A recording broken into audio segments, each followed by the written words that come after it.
Assalamualaikum warahmatullahi wabarakatuh. Perkenalkan, nama saya Dela Sofia Alawiyah. Saya mahasiswa Universitas Tanjung Pura, Prodi Ilmu Komunikasi tahun 2019. Dan di video kali ini saya akan menjelaskan tentang 25 teori komunikasi. Dan teori apa aja yang akan saya jelaskan? Selamat menyaksikan.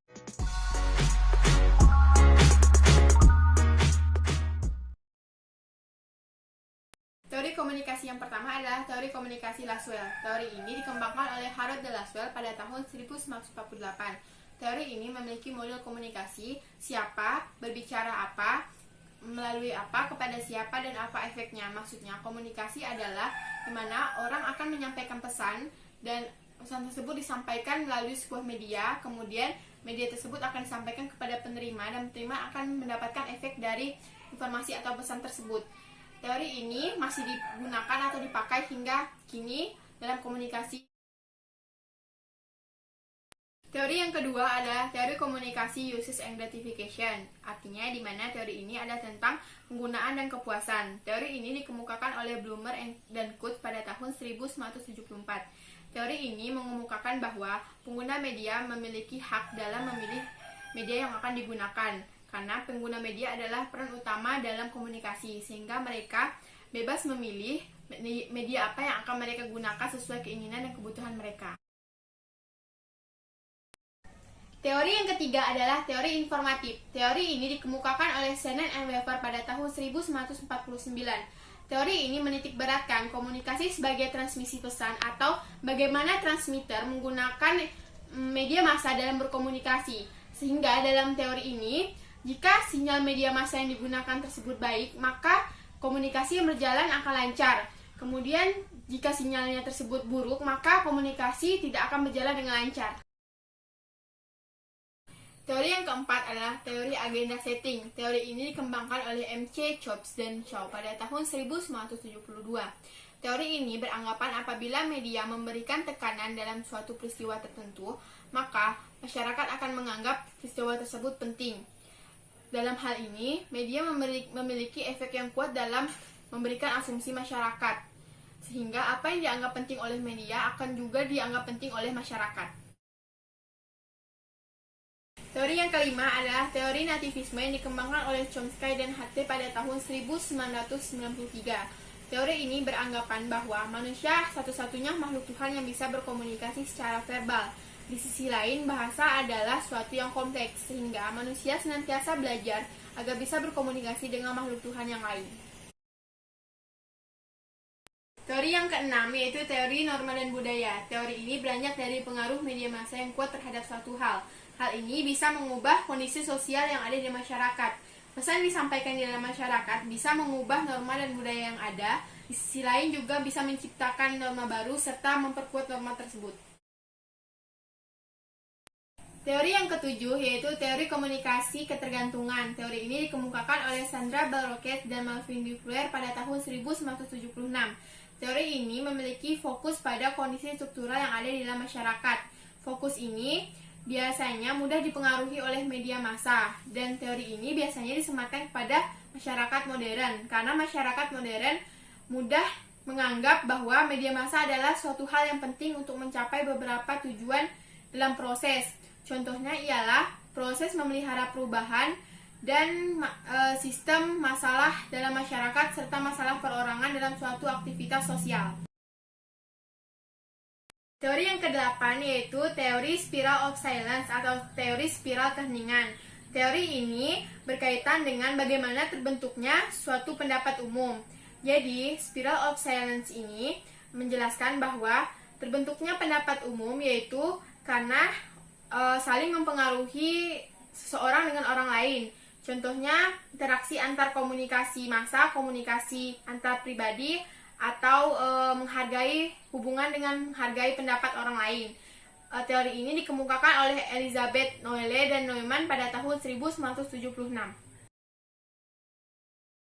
Teori yang kesembilan yaitu teori komunikasi dua tahap. Teori ini didasari oleh penelitian yang dilakukan oleh Paul Lazarsfeld, di mana teori ini membahas mengenai efek media massa. Teori ini pertama kali digunakan pada kampanye pemilu pada tahun 1940. Dan teori ini berasumsi bahwa proses stimulus bekerja menghasilkan efek ke media massa. Teori yang ke-10 adalah teori difusi inovasi. Teori ini menjelaskan bagaimana inovasi disampaikan melalui saluran-saluran tertentu kepada sekelompok anggota dari sistem sosial. Pada tahun 1961, Roger menjelaskan bahwa difusi adalah suatu bentuk komunikasi yang khusus yang berkaitan dengan penyebaran beberapa pesan yang berisi gagasan baru. Kemudian teori ini biasanya disematkan atau diberikan kepada proses pembangunan masyarakat. Teori yang ke-11 adalah teori komunikasi administrasi. Teori ini menjelaskan penyampaian pesan dilakukan secara timbal balik antar anggota. Teori ini memiliki tujuan untuk menumbuhkan rasa pengertian dalam rangka mencapai tujuan organisasi dengan efektif dan efisien. Fungsi dari penerapan teori ini sendiri untuk menjaga stabilitas informasi agar tercipta penyesuaian sikap yang memadai dalam bagian antar anggota. Teori yang ke-12 adalah teori konstruktivisme. Piaget dan Vygotsky adalah dua nama yang sering dikaitkan dengan teori ini. Teori ini beranggapan manusia memiliki pandangan sendiri terhadap kenyataan, sehingga mereka senantiasa mencari dan belajar untuk menemukan bahasa pertama dan kedua. Teori ini disebut juga dengan pembelajaran generatif. Pembelajaran sendiri adalah suatu tindakan untuk menemukan atau menciptakan suatu makna dari apa yang dipelajari. Teori yang ke-13 adalah teori sibernetik. Teori ini dikemukakan oleh Wiener pada tahun 1945. Teori ini tergolong teori baru karena sejalan dengan perkembangan teknologi informasi dan ilmu sosial. Kemudian teori ini merupakan sistem pengontrol didasarkan pada komunikasi, baik antara sistem kepada lingkungan atau dari sistem itu sendiri. Pengontrol sistem berfungsi dalam memperhatikan lingkungan. Kemudian penerapan dari teori sibernetik ini biasa diperuntukkan kepada siswa untuk mencapai hasil yang lebih efektif. Teori yang ke-14 adalah teori kognitivisme. Teori ini lebih mengedepankan proses belajar daripada hasil proses tersebut. Kemudian belajar tidak hanya melibatkan hubungan antara stimulus dan respon, namun juga melibatkan proses berpikir yang kompleks. Lebih dari itu, belajar juga merupakan suatu perubahan persepsi dan pemahaman. Menurut teori ini, belajar yaitu kemampuan kita untuk menafsir suatu peristiwa atau kejadian di dalam lingkungan. Kemudian menurut teori ini juga, dalam proses belajar ada 4 tahap, yaitu asimilasi, akomodasi, diskuilibari, dan disekulibrasi. Teori yang ke-15 adalah teori inokulasi. Teori ini dikemukakan oleh M.C. Guer pada tahun 1964. Inokulasi sendiri diartikan sebagai suntikan dalam ilmu medis. Maksudnya, jika kita tidak siap menahan penyakit, maka kita akan disuntikan vaksin untuk mempertahankan daya tahan tubuh kita.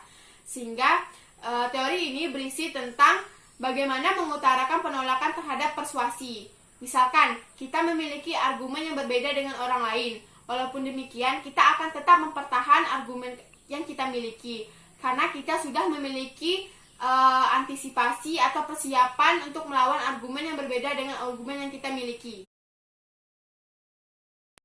Teori yang ke-16 adalah teori kultivasi. Teori ini dikemukakan oleh George Gardner, di mana teori ini membahas mengenai efek dari komunikasi massa. Pandangan dari teori ini adalah efek dari komunikasi massa tersebut bersifat kumulatif dan lebih berdampak pada tataran sosial budaya yang ada di masyarakat daripada persona seseorang.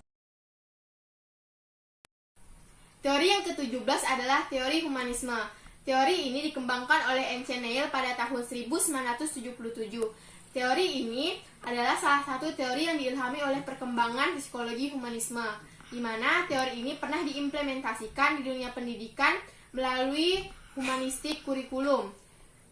Teori ini lebih menekankan pembagian pengawasan dan tanggung jawab bersama di antara peserta didik, sehingga nantinya peserta didik ini bisa menyesuaikan diri dengan kehidupan yang ada di masyarakat.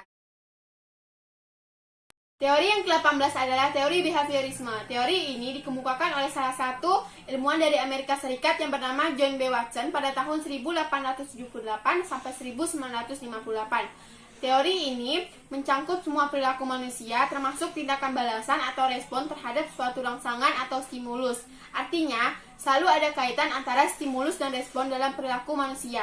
Jika seseorang menerima stimulus, yang telah teramati, maka respon yang akan diberikan juga akan mudah diprediksi. Teori yang ke-19 adalah teori belajar sosial. Teori ini dikemukakan oleh Bandura pada tahun 1925. Teori ini mengemukakan bahwa perilaku manusia dalam konteks interaksi tingkah laku terdapat hubungan timbal balik yang berkesinambungan.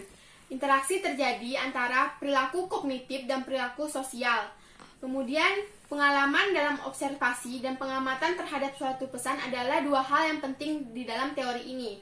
Di dalam teori ini juga terdapat 4 tahapan pembelajaran sosial. Yang pertama adalah pembelajaran sosial terjadi adanya perhatian dari masing-masing individu. Yang kedua adalah pembelajaran sosial dilakukan melalui ingatan, dan pembelajaran yang ketiga adalah pembelajaran sosial terjadi melalui tindakan, dan yang keempat adalah pembelajaran sosial dilakukan atas dasar motivasi dari masing-masing individu.